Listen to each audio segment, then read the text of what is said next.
আমি Mohammad Jasimuddin, diploma in paramedical, Dhaka, DSMS Dhaka, ডিইউএমএস Dhaka, pharmacist এবং MCh Bangladesh শিশু হাসপাতাল, ঢাকা।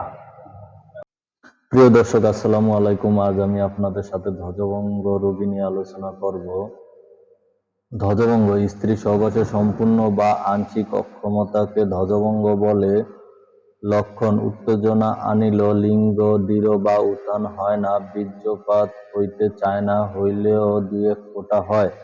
অনেক চেষ্টার পরে উত্তেজনা আনিলেও অনুভূতি জাগে না। পরামর্শ: বদ অভ্যাস ত্যাগ করতে হবে এবং মানসিক দুশ্চিন্তা থেকে বিরত থাকতে হবে। প্রচুর পরিমাণে প্রোটিন, ভিটামিন, মিনারেল জাতীয় খাদ্য গ্রহণ করিতে হইবে, যেমন দুধ, ডিম, মাছ, মাংস ইত্যাদি। ভিটামিন বি কমপ্লেক্স,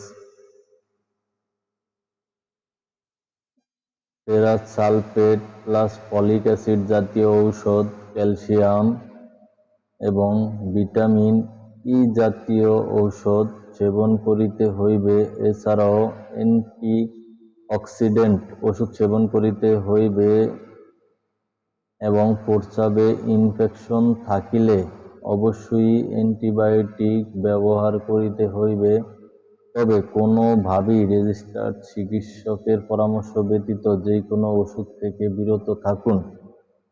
ধ্বজভঙ্গ রোগ হওয়ার আরও অনেক কারণ থাকে, যেমন হাটে বাজারে বিভিন্ন অপপ্রচারের মাধ্যমে ওষুধ সেবন করিলে, মানসিক দুর্বলতার বশবর্তী হয়ে বিভিন্ন প্রকার যৌন উত্তেজক ঔষধ গ্রহণ করিলে এই সমস্ত রোগ দেখা দিতে পারে। তবে ভালো চিকিৎসার মাধ্যমে এই সমস্ত সমস্যা সেরে ওঠা অবশ্যই সম্ভব।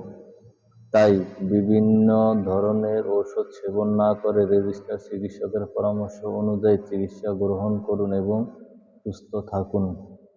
প্রিয় দর্শক, পরবর্তীতে অন্য কোনো ভিডিওতে আপনাদের সাথে ধ্বজভঙ্গ এবং যৌন সমস্যা নিয়ে হোমিও এবং ইউনানি ঔষধ দিয়ে চিকিৎসা কিভাবে করা যায় সেই বিষয়ে আপনাদের সাথে আলোচনা করব।